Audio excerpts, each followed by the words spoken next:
Role sir, आज बैठक झाली. महाविकास आघाडी लोकसभा विधानसभा एकत्र लढवणार. सगळे जे काही गैरसमज समजूत झालेले आहेत राष्ट्रवादी बाजूने. आज राष्ट्रवादी काँग्रेस पक्षाची बैठक झाली आणि या बैठकीमध्ये वेगवेगळ्या पक्ष संघटनेचे जे आम्ही कार्यक्रम सध्या राबवतोय त्या सर्व कार्यक्रमात ची चर्चा झाली. विशेषतः एक तास राष्ट्रवादी हा दर महिन्याच्या पहिल्या शनिवारी कार्यक्रम राष्ट्रवादी काँग्रेस पक्षात आम्ही सुरू केलेला आहे. त्याला जवळपास 1 वर्ष होऊन गेलं आणि अनेक ठिकाणी एक तास राष्ट्रवादी हा कार्यक्रम राबवला जातो. पहिल्या शनिवारी प्रत्येक गावात महाराष्ट्रात आमची अपेक्षा आहे की प्रत्येक गावात 1 तास राष्ट्रवादीसाठी हा कार्यक्रम व्हावा. त्यातनं गाव स्तरापासून देशस्तरावरच्या सगळ्या प्रश्नांचा उहापोह व्हावा. आज पुन्हा सर्व नेत्यांच्या बैठकीमध्ये या 1 तास राष्ट्रवादी या कार्यक्रमावर अधिक भर द्यायचा निर्णय करण्यात आलेला आहे. त्याचबरोबर विभागीय शिबिरं आणि आमचे जे फ्रंटल ऑर्गनायझेशन्स आहेत त्यांची शिबिरं पुढच्या काळात आयोजित केली जातील. त्यातल्या काही शिबिरांना माननीय पवारसाहेब स्वतः उपस्थित राहणार आहेत आणि त्या दृष्टीने महाराष्ट्रात वेगवेगळ्या भागात या शिबिरांचं आयोजन करायचं ठरलेलं आहे. त्याचबरोबर राष्ट्रवादी काँग्रेस पक्षामध्ये बूथ कमिट्यांचा कार्यक्रम अधिक भक्कम सक्षम करण्यासाठी विभागीय स्तरावर काही नेत्यांच्याकडे ही जबाबदारी देण्यात आलेली आहे. त्या नेत्यांच्याबरोबर जिल्हा स्तरावर आणि तालुका स्तरावर देखील बूथ कमिट्या सक्षम करण्यासाठी नियुक्त्या करण्यात आलेल्या आहेत कार्यकर्त्यांच्या. त्याप्रमाणे त्यांचा पाठपुरावा करून पुढच्या महिन्यात, 1.5 महिन्यात, 2 महिन्यात त्या बूथ कमिट्या सर्व स्तरावरच्या पूर्ण कराव्यात अशी चर्चा झालेली आहे. त्याचबरोबर महाराष्ट्रामध्ये सध्या सरकारच्याकडून महाराष्ट्रात दंगल सदृश्य परिस्थिती व्हायला लागलेली आहे.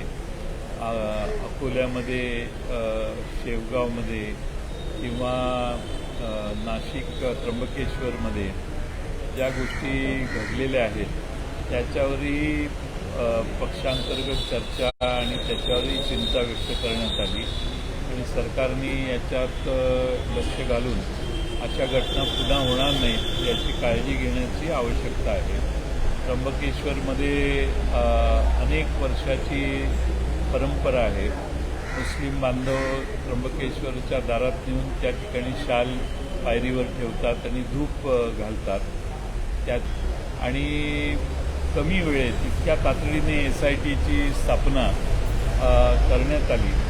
इतका तात्काळ सर्व ठिकाणी अशा दंगली सदृश्य परिस्थिती जर निर्माण होत असतील ज्या ठिकाणी त्या ठिकाणी देखील सरकारने एवढंच तत्पर राहायला पाहिजे असं साधारणपणाने आम्ही साधक बाधक या विषयावर देखील चर्चा केली. संघटनात्मक पातळीवर राष्ट्रवादीमध्ये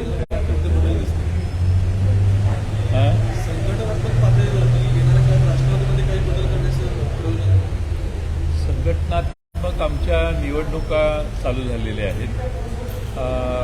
बाजार समितीच्या निवडणुका महाराष्ट्रभर असल्यामुळे मागचे 1.5 महिने आम्हाला थांबावं लागलं. आज उद्या जवळपास 19-20 जिल्ह्यांच्या निवडणुका घोषित होतील आणि एक 10-12 दिवसानंतर उरलेल्या निवडणुका घोषित होतील. आमच्या प्राथमिक सदस्यांचा आणि क्रियाशील सदस्यांची माहिती डिजिटलाइज करण्याचं काम आम्ही जवळपास पूर्ण करत आणलं आहे. ज्या जिल्ह्यांचं काम पूर्ण होतं आहे त्यांना मेसेज पाठवून निवडणुकीसाठी एका ठिकाणी बोलवलं जाईल आणि या निवडी केल्या जातील. खासगी गटाचे जे आमदार आहेत त्यांनी आक्षेप घेतले. खासगी गटाची नाराजी महाविकास आघाडीच्या बैठकीचा जागा वाटपाचा फॉर्म्युला बाहेर सांगितलं जातो. त्यामुळे कार्यकर्त्यांमध्ये संभ्रम निर्माण होतोय. तरी त्यामुळे खासगी गटाची नाराजी व्यक्त होते. तुम्ही आणि नाना मी हे नेहमीच सांगितलं की कोणताही फॉर्म्युला ठरलेला नाही.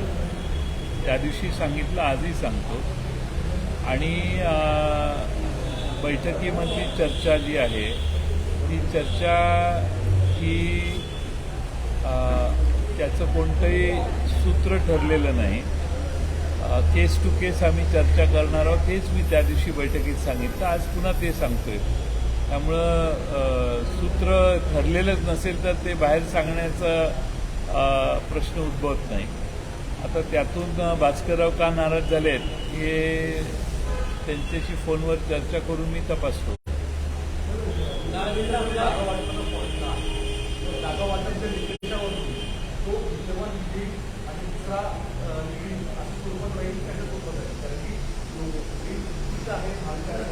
नाही, असं आहे की महाराष्ट्रात 48 लोकसभेच्या जागा आहेत.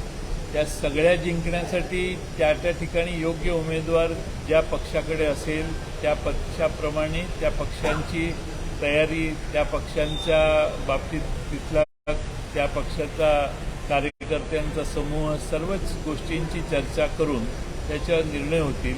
असा काही खास असा आमचा कुठल्या मतदारसंघाबाबत चर्चा झाली नाही किंवा जे आहेत तेच आहेत आता पुढे अशी चर्चा झालेली नाही. काँग्रेस प्रदेश अध्यक्षाकडून 16-16-16चा फॉर्म्युला ठरला असल्याची माहिती बाहेर आली आहे. त्यावर या बैठकीमध्ये चर्चा झाली की 16चा फॉर्म्युला न ठरताना काँग्रेसकडून कसा दावा केला जातो? असं आहे की आमच्या बैठकीत हेही ठरलेलं आहे की वेगळे प्रसारमाध्यमं वेगळे प्रश्न आमच्या तिन्ही पक्षांना विचारतील आणि त्यात भांडण निर्माण करण्याचा संभव आहे. आणि त्यामुळं अशा सर्व प्रश्नांना उत्तर टाळणं असाही निर्णय आमच्या पक्षाच्या बैठकीत झालेला आहे. कर्नाटक निवडणुकीचा निकाल आजचं किती निरीक्षण आज नोंदवणं आलं आणि महाराष्ट्राला कशा पद्धतीने लागवलं आहे? नाही, पवारसाहेबांनी कर्नाटकात वेगवेगळ्या नेत्यांची चर्चा करून तिथल्या निवडणुकीची रणनीती काय होती, मतदारांची त्याच्यावर प्रतिक्रिया काय आहे, काँग्रेस पक्षाकडून कोणत्या प्रकारे निवडणुकीची यंत्रणा राबवण्यात आली, भारतीय जनता पक्ष कोणत्या प्रश्नात कमी पडला आणि काय गोष्टी तिथं घडल्या याची इत्यंभूत माहिती त्यांनी आमच्या बैठकीत दिली. आणि तिथल्या निवडणुकीचा अनुभव आम्हा सर्वांना, त्यांची निरीक्षणं त्यांनी आम्हाला सांगितली. ह्यातनं काय धडा घेण्यासारखं आहे राष्ट्रवादी? तो त्यांनी आम्हाला सांगितलेला आहे. सर, राष्ट्रवादीकडून एक महाविकास आघाडीकडून पहिले मराठी कसं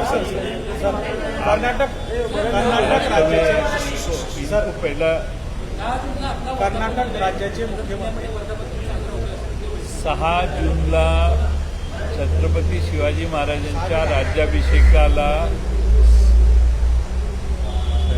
349 वर्ष पूर्ण होतं.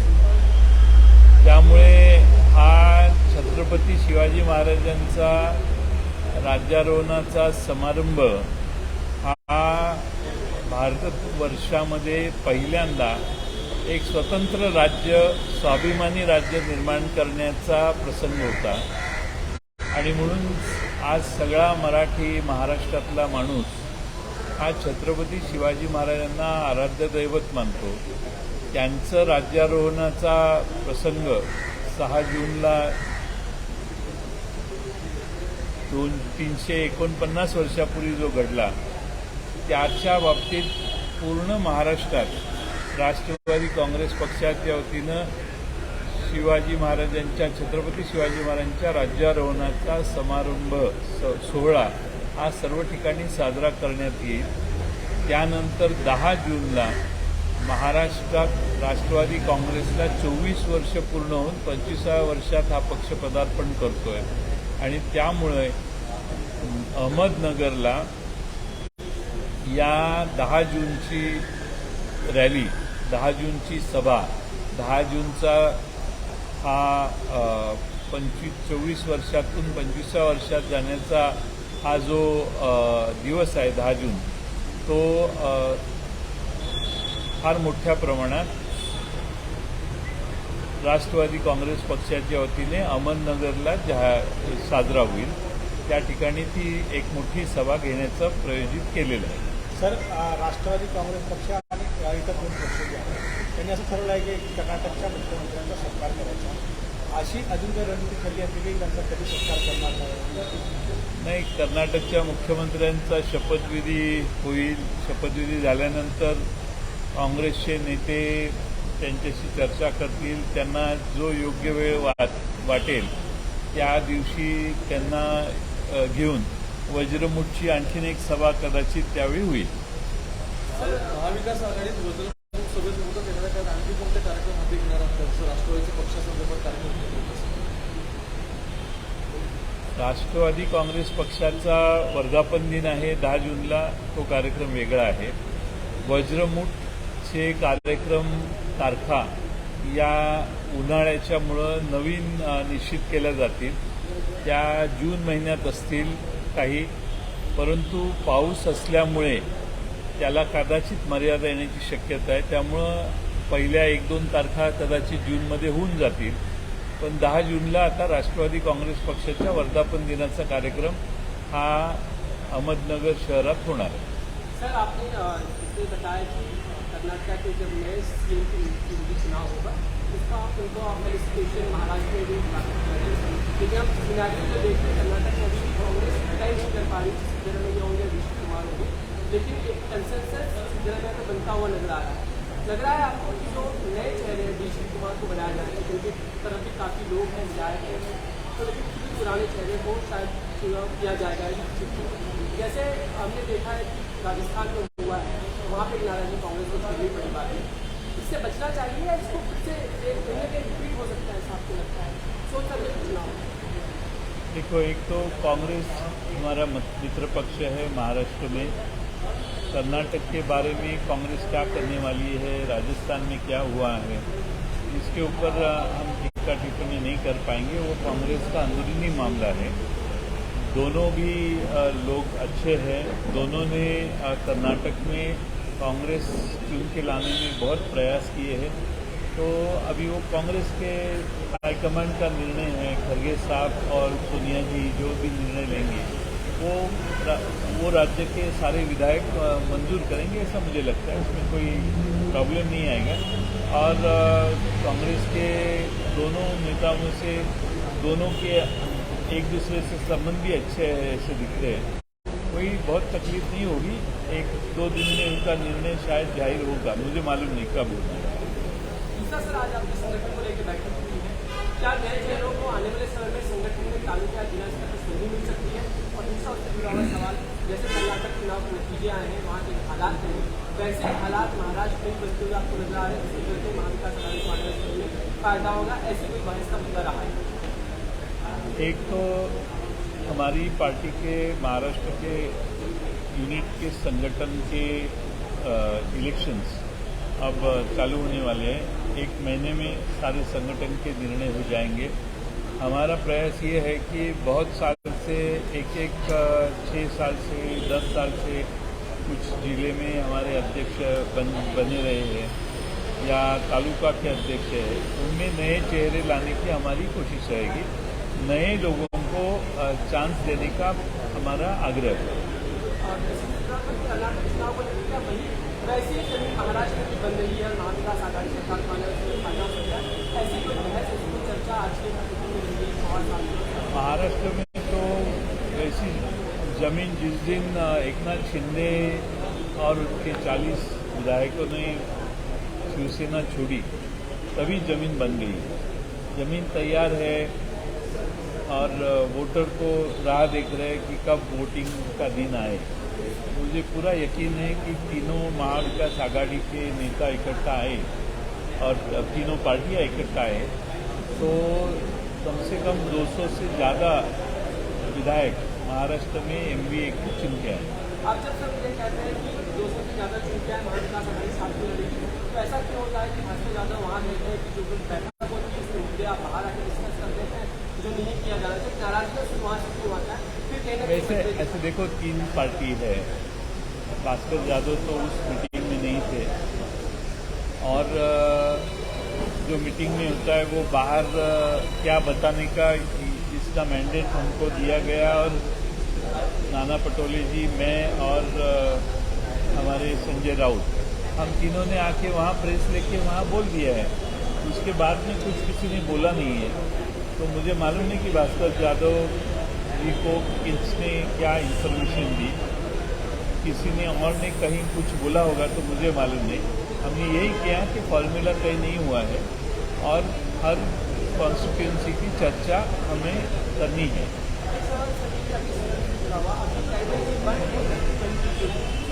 बीजेपी का यही फॉर्मूला रहा है कि पंजाब प्रमुख बीजेपी करते हैं तो खुद को बहुत कॉन्सेंट्रेट करते हैं, लगातार बैठकें करते हैं, वहाँ की आपका और आपके ऐसा क्या करने वाले हैं जो बहुत अलग होगा और लोगों को जोड़ेगा?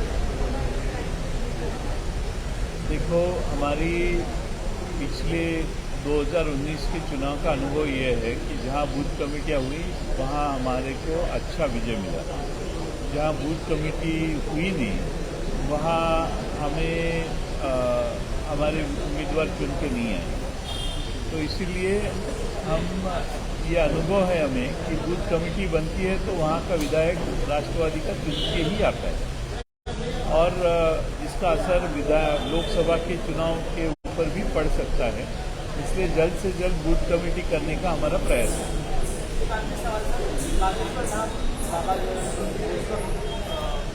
बिहार में वहाँ पर उसका विरोध होता हुआ दिखता है, उनके काली जारी होता है, लेकिन लोग की संख्या में उनके नवचन उनकी संभावना है। ये जो चेहरे हैं हमारे महाराष्ट्र में विरोध हुआ था, क्या कहेंगे? उनको सनसनी निर्माण करने की और अटेंशन सीकिंग टेंडेंसी उनमें ज़्यादा है और समाज में अंधश्रद्धा, भगवान को मानने वाले भी लोग बड़ी संख्या में होते हैं।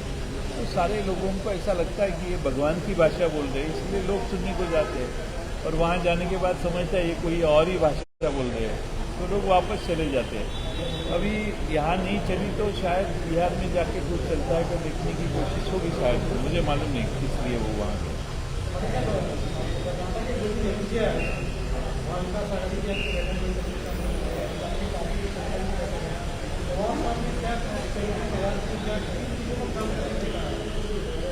हमारी पार्टी का एक कार्यक्रम है, हर महीने के पहले सैटरडे 1 तास राष्ट्रवादी के लिए 1 घंटा।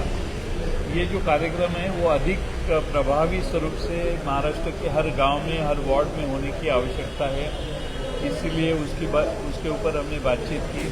हमारे संगठन में अंतर्गत चुनाव होने वाले हैं, उसकी शुरुआत आज 1-2 दिन में हम प्रोग्राम घोषित करेंगे। कुछ जिले के 10-15 दिन के बाद करने वाले, उसके बारे में चर्चा हुई। साथ में कुछ विधायकों को हमने जिम्मेदारी दी है, कुछ कॉन्स्टिट्यूएंसी के, उनका भी रिव्यू लेने की व्यवस्था जूम के ऊपर हमने उनके रिव्यूज़ लिए, उन्होंने कितने दौरे किए, कहाँ गए। हमारे राज्य स्तर के सभी नेता जिस जिले की उनके ऊपर जिम्मेदारी है वहाँ जाने के लिए तैयार है, उसके ऊपर भी बातचीत हुई। हमारी अलग अलग जो फ्रंटल्स है उनके अलग अलग जिले महाराष्ट्र में अलग अलग जगह वर्कशॉप्स, शिविर जिसको बोलते हैं, वो लेने की तैयारी हमने की है। वो आने वाले महीने में वो भी काम बड़े पैमाने पर महाराष्ट्र में चालू किया जाएगा।